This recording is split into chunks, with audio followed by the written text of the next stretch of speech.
नमस्कार, स्वागत आहे तुमचं आपल्या मम्मीज कोल्हापुरी किचन अँड लाईफस्टाईलमध्ये। आज आपण करणार आहोत झटपट अशी तयार होणारी शेंगदाणा चटणी। जेवताना तोंडी लावायला काहीतरी आपल्याला लागतं, लोणचं, पापड, पण चटणी कोरडी करून जर ठेवली तर आपल्याला ती पटकन उपयोगी पडते। शेंगदाणा चटणी करायला एकदम सोपी आहे, वेगवेगळ्या पद्धतीच्या चटण्या केल्या जातात। चला तर आपण सुरू करूया। त्यासाठी तेल 2 टेबलस्पून लागेल।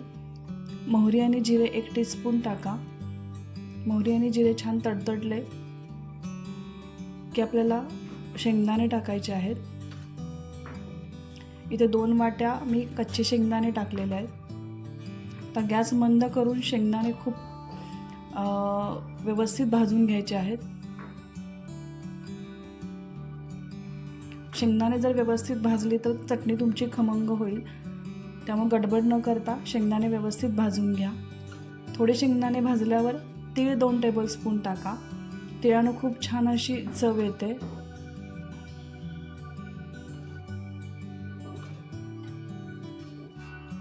आता इथे मी कढीपत्ता टाकलेला आहे। कढीपत्त्यामुळे पण खमंगपणा वाढतो। आता कढीपत्त्याचं प्रमाण तुमच्या आवडीनुसार तुम्ही कमी जास्त करू शकता। सगळे जिन्नस एकदम टाकून भाजायचे नाही आहेत, एक एक टाकून भाजायचे आहेत। इथे मी लसूण 10 पाकळ्या घेतलेल्या आहेत। लसूण ही व्यवस्थित भाजून घ्या, म्हणजे चटणी खूप दिवस टिकेल। आता इथे मी लाल सुकी मिरची वापरलेली आहे। इथे मी 5 सुक्या लाल मिरच्या घेतलेल्या आहेत। सुक्या लाल मिरचीचा तिखटपणा हा वेगळाच लागतो। नसतील तर तुम्ही डायरेक्ट तिखट पावडर पण टाकू शकता। आता कढीपत्ता कुरकुरीत झाला की ओळखायचं की आपलं व्यवस्थित भाजलं गेलंय।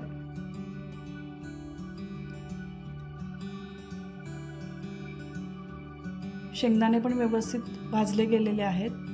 आता ते गार करायला ठेवायचं। गार झाल्यानंतरच आपल्याला हे मिक्सरच्या भांड्यातून ओबडधोबड पल्स मोडवर आपल्याला ही चटणी वाटून घ्यायची आहे। त्याच्या आधी आपल्याला हळद पाव टीस्पून टाका।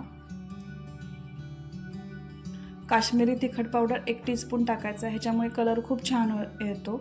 आणि मीठ आणि साखर चवीनुसार टाका। धने जिरे पावडर 1 टीस्पून टाका।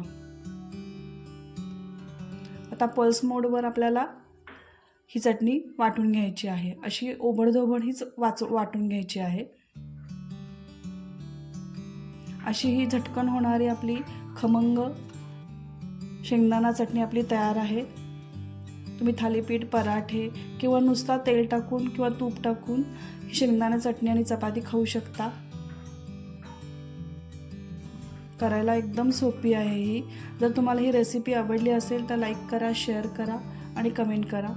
जर चॅनलवर नवीन असाल तर सबस्क्राईब करायला विसरू नका। परत भेटूया अशाच झटकन आणि टेस्टी रेसिपींसाठी। तोपर्यंत मस्त खा आणि मस्त राहा।